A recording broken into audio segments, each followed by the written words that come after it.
नमस्कार मित्रांनो, आशा आहे तुम्ही सर्व ठीक असाल. आज आपण पाकिस्तानमध्ये घडलेल्या एका धक्कादायक घटनेबद्दल बोलणार आहोत, जिथे संपूर्ण ट्रेन हायजॅक करण्यात आली. हे कसं घडलं, यामागे कोण आहे आणि पाकिस्तान यावर काय उपाययोजना करत आहे, चला संपूर्ण कथा समजून घेऊया. Balochistan train hijack. Jaffar express, जी क्वेटा ते पेशावर या मार्गावर धावते, जवळपास 1650 किलोमीटर अंतर पार करते आणि 34 तासांत प्रवास पूर्ण करते. ही ट्रेन बलुचिस्तान, सिंध, पंजाब आणि खैबर पख्तूनख्वा या प्रांतांमधून जाते. त्यामुळे ती पाकिस्तानमधील सर्वात व्यस्त रेल्वे गाड्यांपैकी एक आहे. पण अलीकडेच बलुचिस्तानमध्ये तिचे हायजॅक करण्यात आले. हल्ला कसा झाला?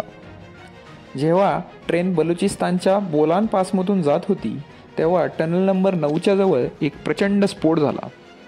या स्फोटामुळे रेल्वेची पटरी तुटली आणि ट्रेन थांबली. त्यानंतर चौफेर गोळीबार सुरू झाला आणि बलुचिस्तान लिबरेशन आर्मी BLA च्या लढवयांनी संपूर्ण ट्रेन ताब्यात घेतली. बलुचिस्तान अनेक वर्षांपासून पाकिस्तानपासून स्वातंत्र्याची मागणी करत आहे. BLA आणि BRAS सारख्या संघटनांनी पाकिस्तान आणि चीनवर सातत्याने हल्ले केले आहेत.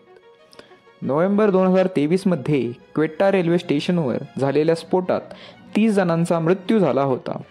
अहवालांनुसार अफगाणिस्तानमध्ये सोडून दिलेली शस्त्रास्त्रे आता या बंडखोरांच्या ताब्यात गेलीत आहे.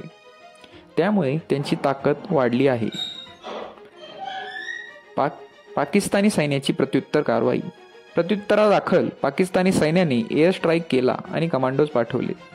आतापर्यंत 101 प्रवाशांना वाचवण्यात आले आहे, ज्यात 58 पुरुष, 3 महिला आणि काही मुले यांचा समावेश आहे.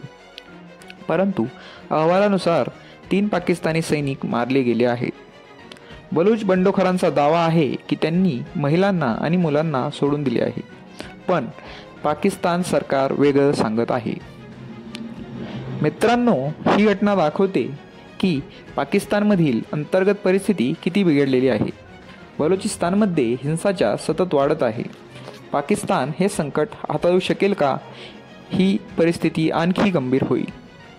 या घटनेवर तुमचं मत काय आहे, आम्हाला कमेंट्समध्ये सांगा आणि व्हिडिओला लाईक करा, शेअर करा आणि पुढील व्हिडिओसाठी सतर्क राहा. धन्यवाद.